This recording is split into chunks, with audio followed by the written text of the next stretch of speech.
Hello folks, and welcome to episode 2 of Music Gaga. I'm your host, Ben Hockings. Now that we've got our intros out of the way in episode 1, tonight I'd like to get into the nitty gritty now of what we are all about with this show. I've tried to start to get a bit of a schedule together to get some videos out, to get some sort of order to what I'm doing. And so tonight we're going to have a episode on what I'm going to call for now the Tenacious Artist. I'll explain that in more detail shortly. I'm looking at possibly 4 episodes a week. We'll look at having a show on music mechanics, so things to do with industry, songs, what makes them so popular, that kind of thing. Also, we'll have a separate episode on interviews. I'm not quite sure how soon it's going to start, but hopefully pretty soon. I'm going to try and get some people on the show for us to have a chat to and to get their insight on whatever their specialty is on the industry. And the third topic will be on what I've just said now is called the Tenacious Artist. Initially I thought I might wanted to have like a review show on classic albums and why they were so classic and what made them so big. But I think I thought about it some more, and I sort of thought, why do I want to do this music show? And a big part of that was the inspiration that I've derived from music, from singers and from songs.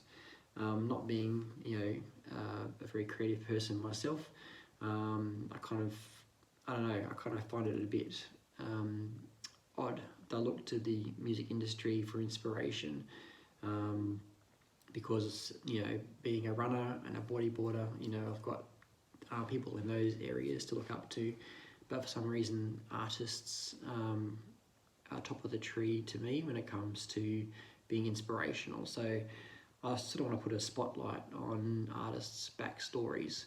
I think, like I said, people's and artists' albums have been covered to death, but I want to get more into what they were about before they might have been famous, or what drove them to keep at what they did so well.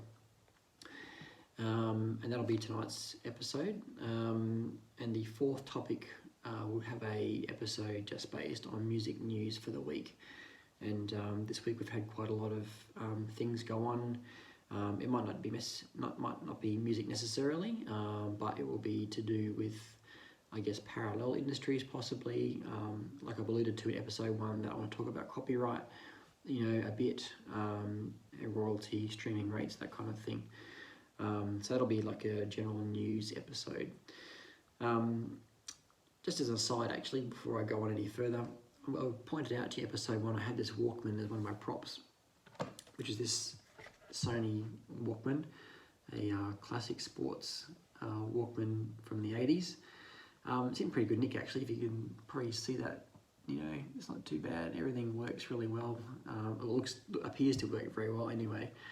And then today I was out in the lounge room with my our eldest son Stanley. He's just turned 3, and I thought, what the heck? I'm gonna get some batteries out for this thing and give it a burl. I got a tape in there. As I said before, it's the Dire Straits money for nothing tape.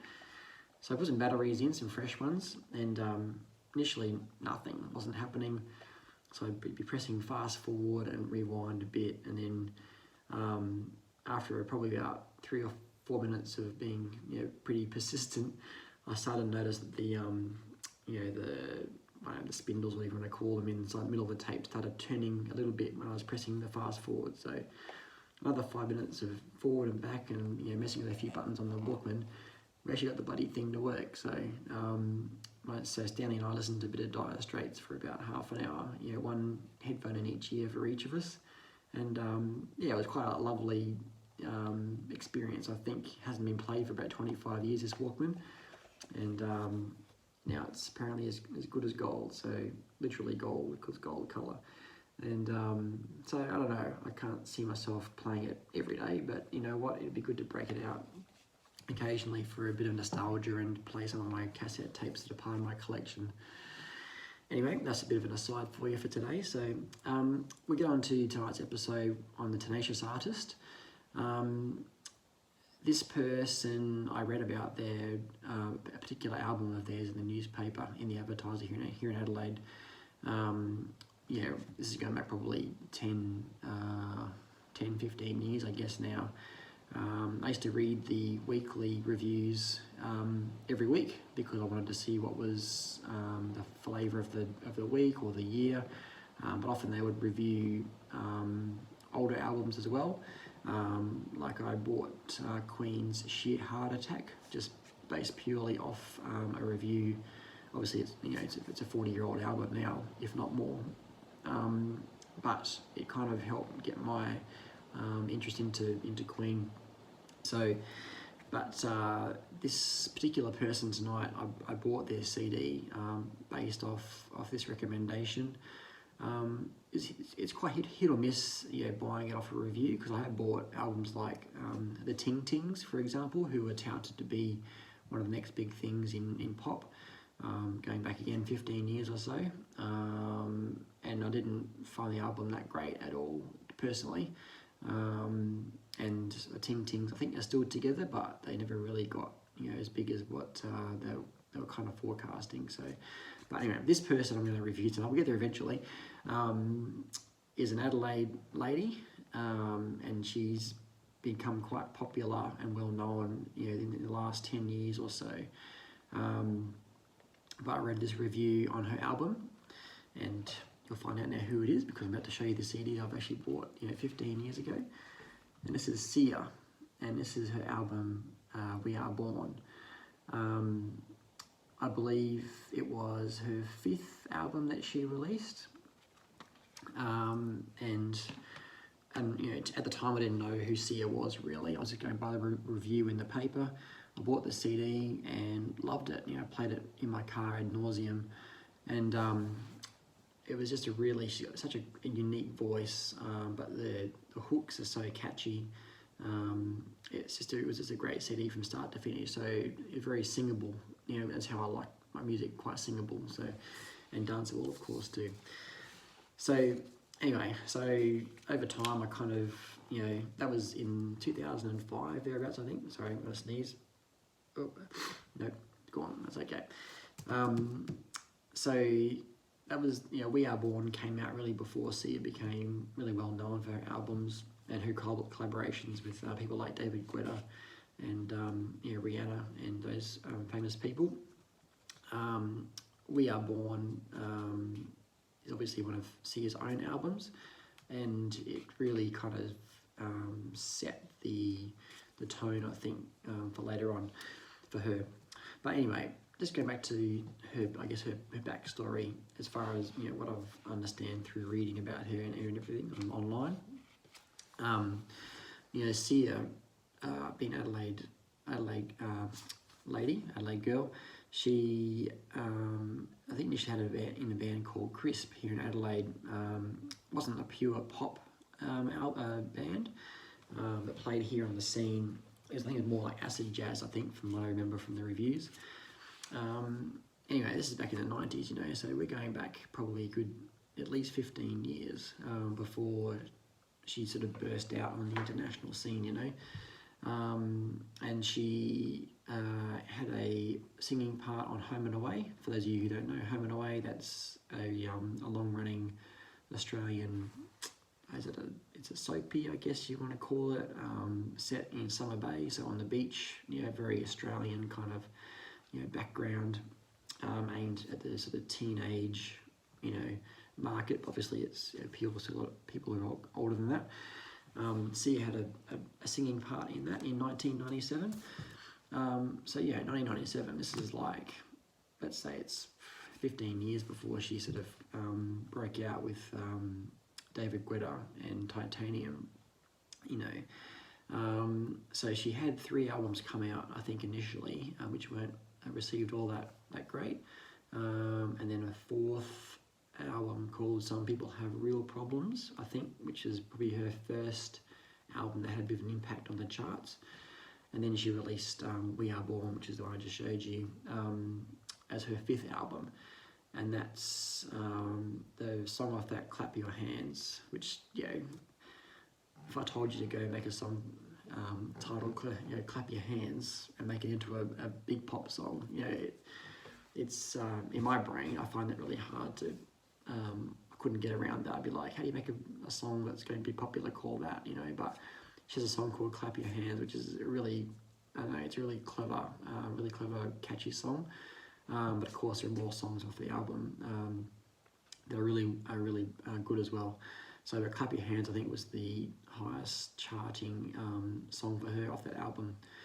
Anyway, so I think the story is that after the first 2 albums, the 4th and 5th album of Sia's, she became a bit sort of unsettled with the whole fame thing, and then kind of went off to just write, you know, and collaborate as a writer, and that sort of, you know, happened for a few years, obviously with David Guetta, like I said before, and Rihanna with Diamonds, and, you know, a brilliant song, that one. And then of course Sia's gone on from there just to become a massive icon in the music industry these days. I mean, her show at Coachella in 2017, maybe it was, or 18, you know, just stole the show apparently, and I've seen some footage of that, and it's just, you know, she's just an amazing singer live, which is obviously a huge thing to have as well.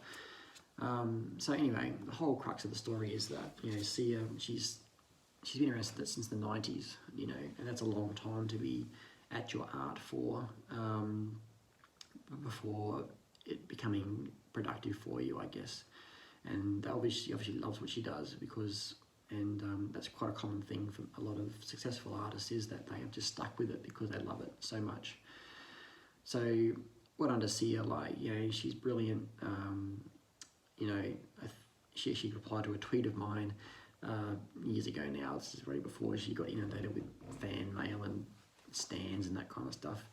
I asked her on Twitter, probably back in 2013-14, does she think that writing talent for music is a natural thing, or is it a learned talent? And she replied to me that she thinks it's both. So a bit of both, she said. So I appreciated the reply from Sia. That was awesome. And, you know, hopefully one day we might get to chat to her again, being in Adelaide ourselves. You never know your luck. So anyway, so well done to Sia, and thank you to her for sticking at it, because she's brought us some brilliant music. And this episode, so we called it the Tenacious Artist, because you need tenacity to stick at your art. You know, people like me have had, you know, 4 or 5 career jobs in their life, you know, with no sort of staying power sometimes. And, you know, here she was sticking at something that doesn't pay that great, you know, to start with, and the benefits take, you know, 15, 20 years sometimes to pay off.